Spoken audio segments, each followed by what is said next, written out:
Israeli জিম্মিদের মুক্তি দিতে শুরু করেছে ফিলিস্তিনের স্বাধীনতাকামী সংগঠন হামাস। এরই মধ্যে 7 জিম্মিকে হস্তান্তর করা হয়েছে। রেড ক্রসের হেফাজতে সেই জিম্মিদের পাঠানো হচ্ছে আইডিএফ এর কাছে। তাদের স্বাস্থ্য পরীক্ষা শেষে স্বজনদের কাছে হস্তান্তর করার কথা রয়েছে। এদিকে জিম্মি মুক্তির খবরে তেল আবিবের হোস্টেজেস স্কয়ারে উল্লাসে ফেটে পড়ছেন হাজারো ইসরায়েলি নাগরিক। তারা একে অপরের সঙ্গে কোলাকুলি করছেন, গান গাইছেন এবং কেউ কেউ ইসরায়েলের পতাকা ওড়াচ্ছেন। অপরদিকে দক্ষিণ গাজায় দেখা গেল ভিন্ন এক চিত্র। খান ইউনিসে জড়ো হচ্ছে বিশাল জনতা। শীঘ্রই সেখানকার নাসের মেডিকেল কমপ্লেক্স থেকে বের হয়ে আসবেন শত শত মুক্ত ফিলিস্তিনি।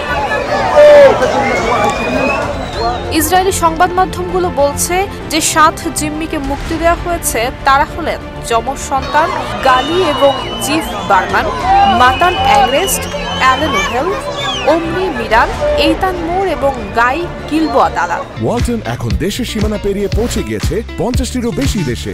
ওয়ালটন, ঘরে ঘরে বিশ্বজুড়ে। অন্যদিকে 7 জন ইসরায়েলি জিম্মিকে হস্তান্তরের কথা নিশ্চিত করেছে হামাস। এর আগে বন্দি বিনিময়ের জন্য মোট 20 জিম্মির তালিকা প্রকাশ করা হয়। বর্তমানে হামাসের হাতে থাকা 48 জন জিম্মির মধ্যে এখনো এই 20 জন জীবিত আছেন বলে ধারণা করা হচ্ছে। বিনিময়ে ইসরায়েলি কারাগার থেকে মুক্তি দেওয়ার কথা রয়েছে প্রায় 2000 ফিলিস্তিনি বন্দীকে। নুসরাত জাহান মেহেক, ঢাকা পোস্ট।